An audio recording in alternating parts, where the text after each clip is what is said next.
Puja's everyday লাইফের নতুন একটি ভিডিওতে তোমাদের সবাইকে অনেক অনেক স্বাগত। আমার প্রত্যেকটি ভিউয়ার্সের সুস্থতা কামনা করে আমি আমার নতুন ভিডিওটি শুরু করছি। ভিডিওর প্রথমেই তোমরা দেখতে পাচ্ছ আমি ছাদে ট্যাঙ্কের মধ্যে উঁকি ঝুঁকি মারছি।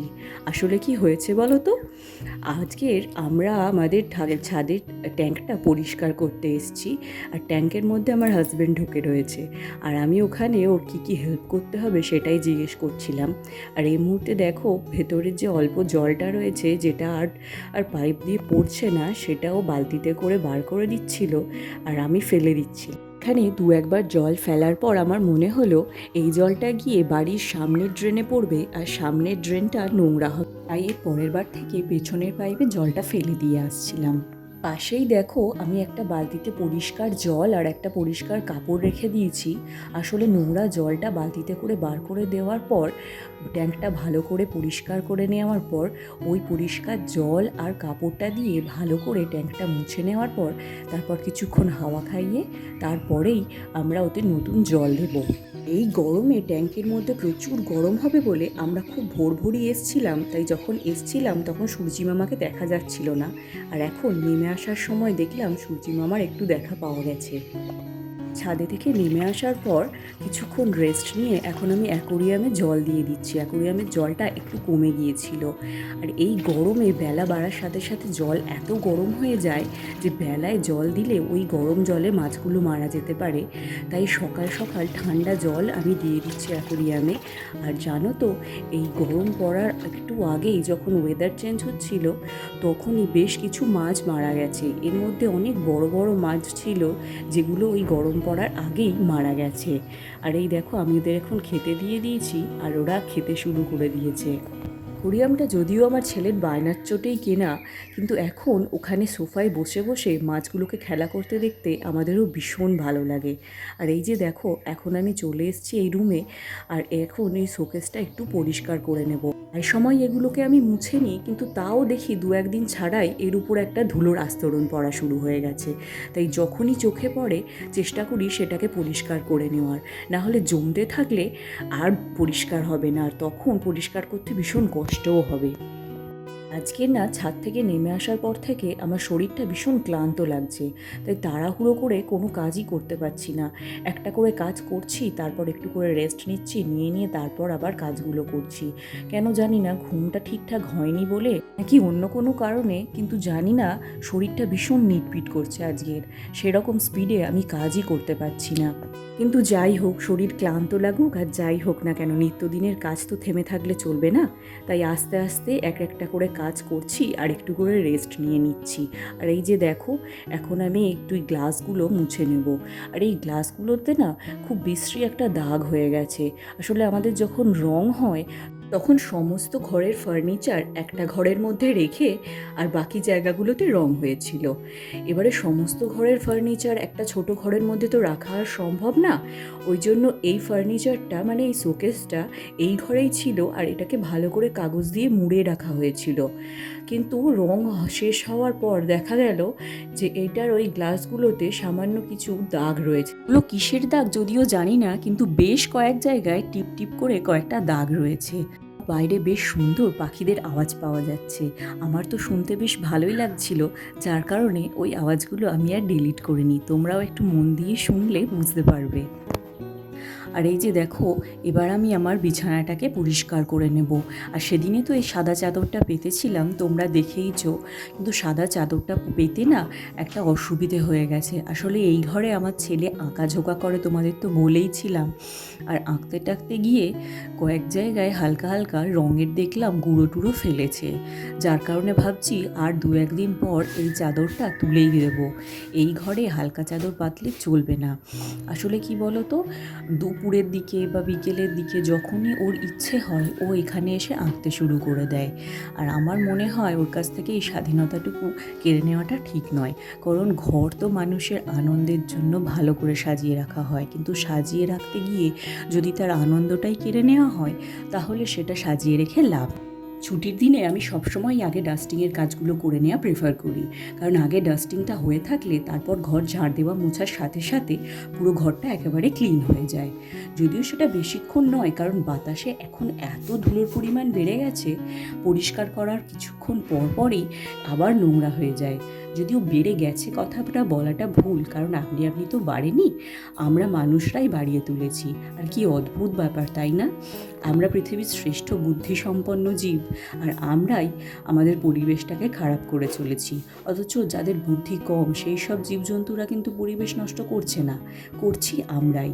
যাই হোক, এসব বিতর্কমূলক কথা বলে লাভ নেই। এখন এই যে ছবিটা আমি পরিষ্কার করছি, এটা না আমার ছেলের ছবি। এই ছবিটা ওর জন্মদিনে পেয়েছিল। আর এখন এসিটা আমি পরিষ্কার করে নেব। আর এই এসিটা কিছুদিন আগেই সার্ভিস করানো, ওই জন্য খুব একটা ধুলো নেই।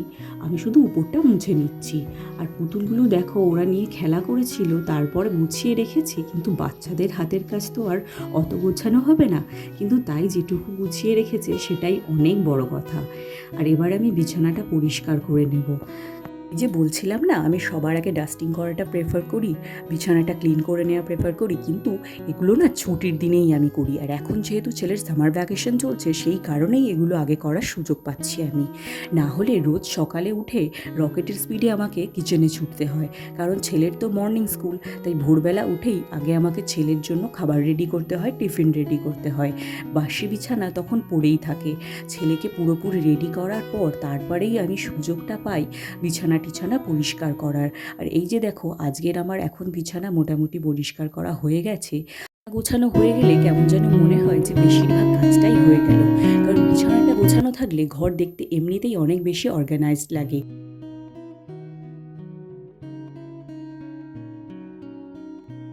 ওই অ্যাকোরিয়ামটায় যেহেতু জল দিয়ে দিয়েছি, মাছগুলোকে দেখতে বেশ ভালো লাগছে। কি সুন্দর দেখো, ওরা খেলা করছে।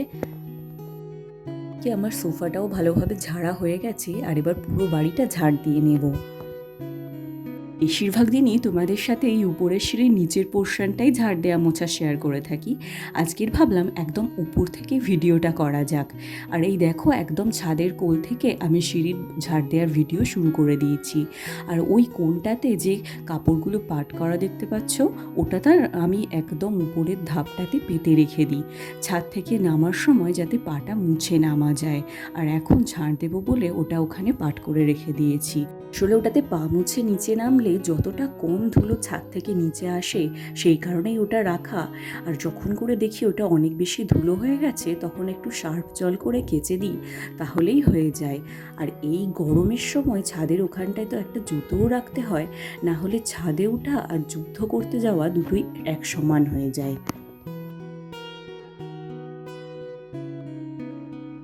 এখন দেখো, আমি সমস্ত ঘরের পাপোশগুলো এনে এই সিঁড়ির রেলিংয়ে রেখে দিচ্ছি। আমি এইখানে সমস্ত পাপোশগুলো প্রথমে রেখে দিই, আর ঘর ঝাড় দেওয়া মোছা হয়ে গেলে তারপর যে যার জায়গায় রেখে দিই। আমার না এভাবে কাজ করতে বেশ সুবিধে হয়। আর এখন দেখো, আমি ঘর ঝাড় দেওয়ার কাজটা শুরু করে দিয়েছি।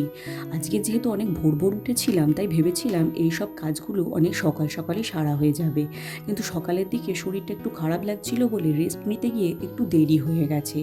কিন্তু কি আর করা যাবে বলো, সকালের দিকে এই কাজগুলো করার স্পিডটা যত বেশি থাকে, বেলা বাড়লে সেই কাজগুলো করার স্পিডটা যেন আমার কমে যায়। সকালের দিকে অনেক এনার্জির সঙ্গে এই কাজগুলো আমি করতে পারি। তবে এই সব জিনিস না ভীষণ সিজনাল।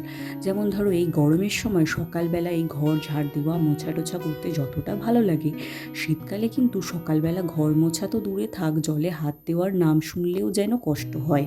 আর বিছানা থেকে ওঠা, সেটা তো সব থেকে কঠিন কাজ। কিন্তু কি আর করা যাবে বলো, এগুলো তো করতেই হবে, নিত্যদিনের কাজ। কিন্তু কি বলো তো, মানুষ না পরিস্থিতির শিকার। এই যে আমরা এই গরমের সময় 1-1.5 ঘন্টা রান্না করতেই হাঁপিয়ে উঠি, অথচ কত মানুষ প্রচণ্ড রোদের মধ্যে দিনমজুরের কাজ করছে বলো তো। তাই আমার মনে হয় পরিস্থিতি মানুষকে সব কিছু শিখিয়ে দেয়। পরিস্থিতির মতো বড় শিক্ষক আর কেউ হতেই পারে না। আর দেখো, অন্য দিনের তুলনায় আজকে না দাবাতে খুব বেশি পাতা পড়েনি। আজ অন্য দিন সকালবেলা ঝাড় দেওয়ার সময় যত পরিমাণ পাতা জড়ো হয়, আজকে কিন্তু তার পরিমাণটা অনেকটাই কম, শুধু ধুলোই বেরিয়েছে, সেভাবে পাতা বেরোয়নি বললেই চলে। আর চলো, এবার দাবাটা ঝাড় দেওয়া হয়ে গেছে, সিঁড়িটা ঝাড় দিয়ে নিই। আর সিঁড়িটা ঝাড় দিতে দিতে দেখো, ওই নিচে যে জুতোগুলো রাখা হয়েছে না, ওই জুতোগুলো অ্যাকচুয়ালি আমার ছেলের স্কুলের জুতো, ছোট হয়ে গেছে, তাই যেখানে ছোট বাতিল জিনিসগুলো থাকে সেখানে রেখে দেওয়ার জন্য ওটাকে বার করে দিয়েছি। আর ওখানে যেহেতু পোকামাকড় থাকার সম্ভাবনা থাকে, ওই জন্য আমি নিজে রাখতে যাইনি, হাজব্যান্ডকে বলেছিলাম রাখতে যেতে, তা সে এখনও সময় পেয়ে ওঠেনি বলে ওটা ওখানেই রয়েছে। আর আমার না পোকামাকড় দেখে প্রচুর ভয়, তোমাদেরকে তো আগেই বলেছি, যার কারণে আমি মশারি পর্যন্ত খাটিয়ে শুই। আর আমার সামনে বোধহয় বাঘ সিংহ এসে গেলে আমি অত ভয় পাই না, হুট করে যদি একটা পোকা এসে যায় আমি যে পরিমাণ ভয় পেয়ে যাই। দেখো, এখন আমি ঘর মুছে নিচ্ছি, তবে ঘর ঝাড় দেওয়ার পর মুছতে আসার আগে আমি ছেলেকে বেশ কিছু অঙ্ক দিয়ে এসেছি। আর ও না অঙ্ক করতে খুব ভালোবাসে, তাই অঙ্ক করতে দিলে ওর আর সঙ্গে কাউকে দরকার হয় না, একাই এক মনে অঙ্ক করে নেয়। তাই আমি এই অঙ্ক করতে দিয়ে সেই কাজগুলো সেরে নিচ্ছি, নিয়ে তারপর গিয়ে বাকি অন্যান্য সাবজেক্টগুলো ওকে পড়াবো।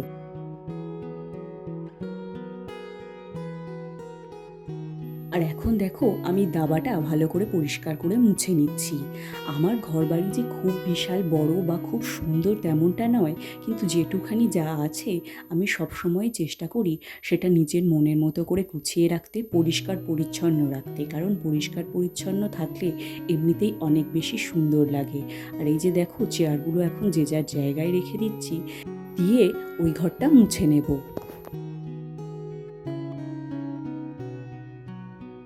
আর চলো, এবার পাপোশগুলো মুছে যে যার জায়গায় রেখে দিই, কারণ রোজ রোজ তো এগুলো কাচা সম্ভব না। তবে এভাবে মুছে নিলে উপর থেকে যে হালকা ধুলোটা রয়েছে না, সেটা বেশ মুছে যায়। এখন যে পাপোশটা দেখছো, এটাকে না ধোয়া বারণ, তবে আমি একবার ধুয়ে দিয়েছিলাম, তাতে করে কি হয়, ওই পেস্টিংটা একটু আলগা হয়ে যায়, কিন্তু যখন অতিরিক্ত ধুলো হয়ে যায় তখন খারাপ হওয়ার ভয়ে আর তো ফেলে রাখা যায় না। আর এই যে দেখো, নিচের সিঁড়িটা এখন আমি মুছে নিচ্ছি। উপরের সিঁড়িটা মোছার সময় আর দেখাইনি, কারণ একই রকম ভিডিও বেশিক্ষণ দেখালে সেটা ভালো লাগবে না। যদিও সারা বছর আমি উপর নিচ দুটো সিঁড়ি একসঙ্গে মুছি না, অল্টারনেট করে একদিন উপরের সিঁড়ি মুছি এবং একদিন নিচের সিঁড়ি মুছি। আর হাজব্যান্ড বাজার থেকে কিছু ফল এনেছে, ওগুলোকে ধুয়ে জল ছড়িয়ে তারপর ফ্রিজে রেখে দেবো। আর ওরা এখন তালের শ্বাস খাচ্ছে, আমি যেহেতু খাই না ওই জন্য আমি আমার জন্য একটা অ্যাপেল কেটে নিয়েছিলাম। আর এদিকে দেখো, সব সবজিগুলো গুছিয়ে নিয়েছি, আর এবার আমি মাছ কটা ভেজে নেব, তারপর আস্তে আস্তে রান্নাটা সেরে নেব। কিন্তু সারা বছর সকালে রান্না করে অভ্যাস, তাই এই বেলায় রান্না করতে আসলে যেন বেশ কষ্ট হয়। সকালে যেরকম একদিকে তাড়াহুড়ো থাকে রান্নার, ঠিক তেমনই আবার সকালে ঠান্ডা ঠান্ডাও থাকে, তাই রান্নাটা হয়ে গেলে কষ্টটাও কম হয়। আর বেলায় রান্না করতে আসলে বেশ গরম লাগে। তো যাই হোক, এদিকে আবার একটা সুবিধাও রয়েছে, সবাই একসঙ্গে দুপুরবেলা খাওয়া দাওয়া করা যায়, আবার গল্পগুজবও করা যায়। আর এদিকে দেখো, আমি একদিকে ঢ্যাঁড়সের চচ্চড়ি বসিয়েছি, আর অন্যদিকে এদিকে মাছ দিয়ে ডাঁটা বড়ি দিয়ে একটা ঝোল মতো করব। খুব বেশি জল দেব না, হালকা অল্প জল দিয়ে একটা মাখা মাখা তরকারি বানাবো।